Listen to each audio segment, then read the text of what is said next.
Auparavant, le récit de cette folle soirée en compagnie de Roland Sicard sur des images de Jean-Claude Elfassi.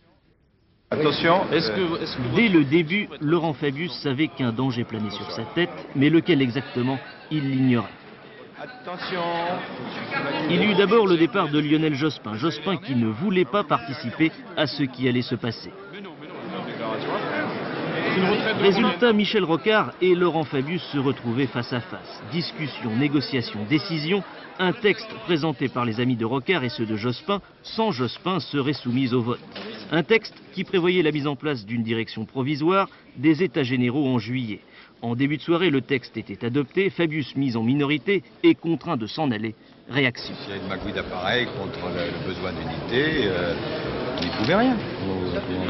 Simplement, c'est ceux qui ont pris la responsabilité de ce mauvais coup, c'est la gauche n'avait pas besoin de ça. Fabius qui part, mais le PS qui se divise. Il y a d'abord ceux qui ont gagné, les amis de Rocard et ceux de Jospin. Nous souhaitions que la direction collectivement tire un certain nombre de conséquences de ce qui s'est passé. Lionel Jospin l'a fait, je l'ai fait. Et nous voulions que ce soit collectif.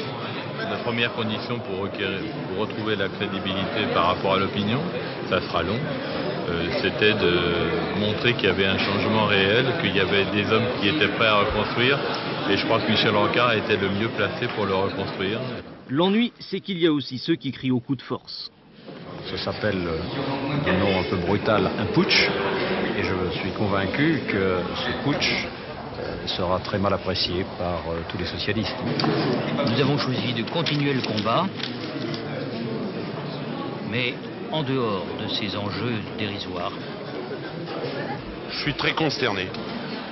Je suis de ceux qui vont refuser jusqu'au bout cette logique de la division. La décomposition est aujourd'hui allée à son terme. Je pense qu'il appartient à une catégorie de militants, dont ceux du Nord et du Pas-de-Calais, de se mettre pour l'instant entre parenthèses, en attendant que ceux qui ne pensent qu'à s'entretuer soient devenus plus raisonnables. Il n'y a plus de direction, il n'y a plus de règles, c'est-à-dire aussi qu'il n'y a plus de candidats naturels du PS. S'il y en avait un hier, il n'y en a plus aujourd'hui.